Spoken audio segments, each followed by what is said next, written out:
26 ફેબ્રુઆરીથી શરૂ થનારી ધોરણ 10 અને ધોરણ 12ની પરીક્ષાઓની તૈયારી સંદર્ભે યોજાઈ સમીક્ષા બેઠક। 15 લાખથી વધુ વિદ્યાર્થીઓ ભયમુક્ત માહોલમાં પરીક્ષા આપી શકે તે માટે નિયુક્ત પરીક્ષા કેન્દ્રોનું કરાયું વર્ગીકરણ।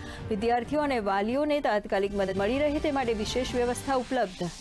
આંતરરાષ્ટ્રીય સ્પર્ધાત્મક બજારમાં આગળ વધવા 17 થી 25 વર્ષની વયના યુવાનોને અપાશે કૌશલ્યવર્ધક તાલીમ।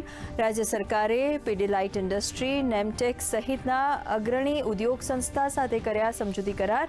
યુવાનોને પ્રવર્તમાન જરૂરિયાતો મુજબ અપાશે ટેકનોલોજીકલ માર્ગદર્શન સાથે પ્રેક્ટિકલ તાલીમ।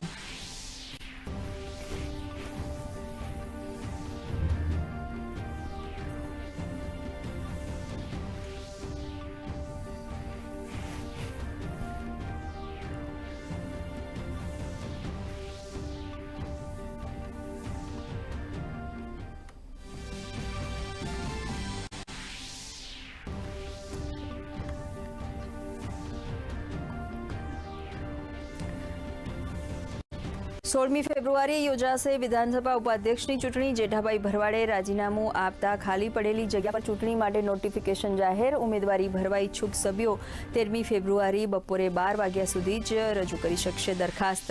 પ્રધાનમંત્રી નરેન્દ્ર મોદીએ તેમના નિવાસસ્થાને કેરળના ચૂંટાયેલા બીજેપી પંચાયત સભ્યો, નગરપાલિકા સભ્યો અને નિગમ સભ્યો સાથે સાધ્યો સંવાદ। સંગઠનને મજબૂત કરવા પર મૂક્યો ભાર।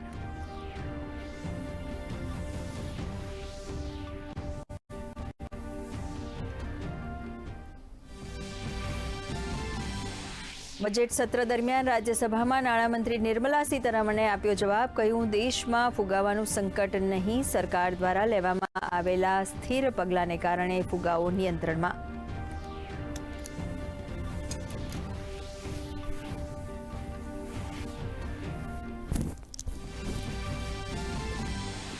બાંગ્લાદેશમાં સંસદીય ચૂંટણી સાથે જનમત સંગ્રહની પ્રક્રિયા સંપન્ન। ચૂંટણીમાં સચોટતા વધારવા સંશોધિત ડેટા સંગ્રહ પ્રણાલીનો કરાયો ઉપયોગ। 42,651 મતદાન કેન્દ્રોમાંથી 32,789 કેન્દ્રો પર મતદાનના આંકડા જાહેર। આવતીકાલે જાહેર થશે પરિણામ।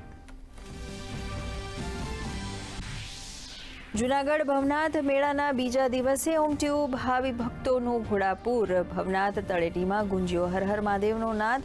હાઈ રિઝોલ્યુશન સીસીટીવી કેમેરા અને ડ્રોનથી પોલીસની સતત ચાંપતી નજર।